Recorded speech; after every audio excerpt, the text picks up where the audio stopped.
This week, Fox News personality Tucker Carlson took a break from spreading his usual propaganda here for a week-long field trip to Hungary, where he spread his usual propaganda there. He was especially fawning over the country's far-right leader, Prime Minister Viktor Orban, who calls his system of government illiberal democracy. Here are some of the highlights of this system. Some of these may sound familiar to you. Orban likens migrants to rapists and terrorists and says Muslims are a threat to Christian European culture. He unilaterally built a border fence. He funnels state money to his supporters.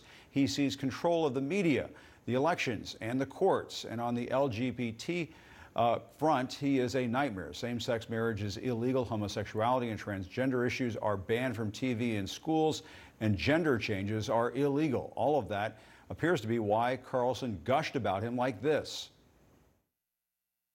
No wonder they don't want you to hear what he says. You don't have to watch your country collapse. You don't have to have leaders who hate the population or divide their own people against each other, who make the country worse, who open the borders, who increase crime, who encourage people to live on the sidewalk and do drugs.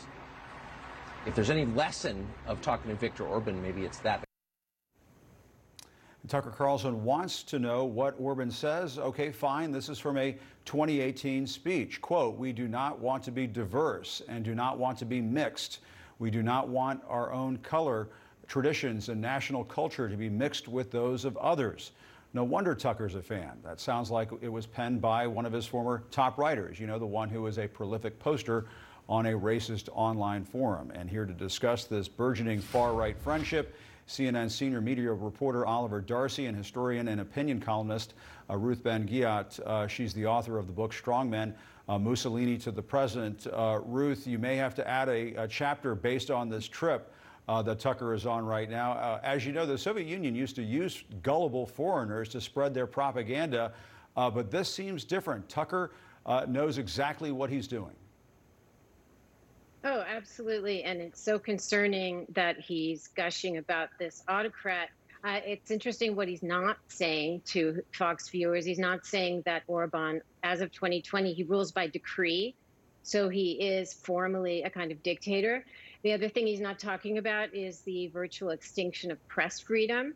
In 2018, over 500 media outlets, quote, donated their assets to a foundation run by Orban's allies. And you couldn't have a private network like Fox that wasn't under government control or an ally.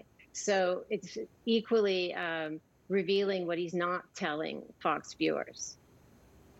And Oliver, I want to highlight another part of Tucker's bizarre PR campaign. Let's watch. If you care about Western civilization and democracy and families, and the ferocious assault on all three of those things by the leaders of our global institutions, you should know what is happening here right now. In the face of great international pressure, they called him all kinds of names. The EU called what he was doing illegal, but he did it anyway. He built a wall. We said to a Hungarian minister who was standing there, it's hard to believe that's your policy? When you come here illegally, you're just escorted out politely? And he said, quote, "We're a serious country." How embarrassing to be an American in a conversation like that. Wow. Oliver, it sounds like Tucker hates America. Yeah, he's peddling some dangerous, reprehensible lunacy to an American audience while abroad. Can you imagine if Michelle Obama had gone abroad and in a foreign country said that during conversations with a foreign leader, it was embarrassing to be an American? I mean, people like Tucker Carlson would go nuts. And that's what Tucker Carlson's doing. Today, during a speech, he actually said that it is a lie that America is more free than Hungary, which is in itself a lie. What Ruth said is what he's not telling his audience about Orban and his government. He's actually telling his audience the opposite of the truth.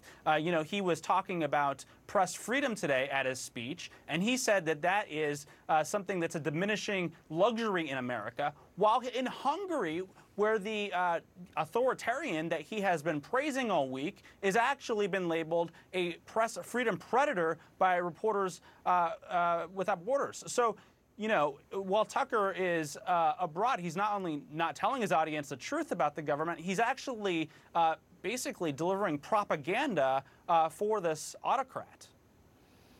Yeah, it's almost like a dictator travel channel show he's hosting. Ruth, you describe what we're seeing as an electoral autocracy in Hungary. Talk about that. What does that mean? If Trump had been, I guess if he had been surrounded by more obedient yes men, would we be in the same boat here in this country? So Orban is a kind of poster, child for this way of being a strongman in the 21st century, where you don't suppress elections, you just change election laws and you manipulate the whole system so the results keep you in power. You also don't crack down 100% on opposition. So he doesn't poison people. And he also doesn't detain hundreds of thousands of political enemies like Erdogan does. So he's actually, it's more subtle and in a way more dangerous. But there's nothing liberal, there's nothing democratic about his illiberal democracy. Right, and Oliver, the state controls almost all of the media in Hungary, and I think this is lost on a lot of people. I think that is something that Tucker Carlson actually likes and thinks should be celebrated. Let's watch. Let's say you lived in a big American city and you decided to loudly and publicly attack Joe Biden's policies, his policies on immigration or COVID or transgender athletes.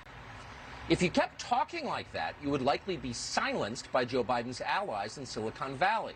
If you kept it up, you might very well have to hire armed bodyguards. That's common in the U.S. Ask around. But it's unknown in Hungary. Opposition figures here don't worry that they will be hurt for their opinions. We read something very interesting in The Atlantic, Oliver, I'm sure you saw it, as The Atlantic points out, quote, the irony of what Tucker is saying, of course, is that under Orban, it's impossible for an Hungarian equivalent of Carlson, a loud television pundit critical of the government, watched by millions of people, to exist. Do any of these outlets in Hungary loudly and publicly attack Orban's policies? My guess is no. No, they did not, Jim, because they're controlled by Orban. And so, Fox News in Hungary is impossible to exist over there right now. And Tucker degrades America and suggests that, again, there's no press freedom here, which is insane because Fox is the highest rated network. And, one of the highest rated hosts is Carlson. He is the highest rated host. And the other highest rated host is calling the President of the United States, President Sippy Cup. And basically, attacking him viciously every single night. And so, I honestly, it's frustrating watching this because there are a lot of people who do buy into Carlson's poisonous rhetoric, and they, have been watching this all week, this infomercial for Hungary, and, they seem to be warming up to authoritarianism. I'm sure they're booking, some of those folks are booking their plane tickets now. Ruth, I want to squeeze in one more clip because it gets into this realm of just the Tucker Twilight Zone. Let's watch. Oh, but he's a fascist, scream people who are happy to imprison nonviolent political protesters in Washington. Oh, there's no press freedom, say people who support the overwhelming censorship in the American media. He's bad. They haven't accused him of rigging elections yet. Maybe that's too much even for them. Yeah, he's talking about this autocrat as if he's Donald Trump or something. I mean, this is just pure fan fiction, Ruth. So what I want to point out is that this business of trying to say that, as Orban does, as Mussolini did, that liberal democracy is a tyranny and only authoritarianism can make us free, it is an old playbook, and it continues today. And part of it, what I'm really worried about that Carlson's really hammering home, he keeps talking about the disorder, the chaos, the crime, the filth in America.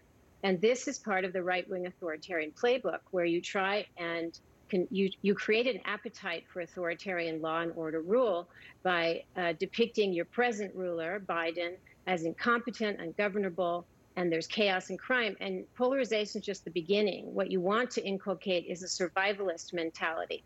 So people will even accept violence, as they did after January 6th, as a way to save the nation. So that's the big picture here, and I'm quite concerned about that.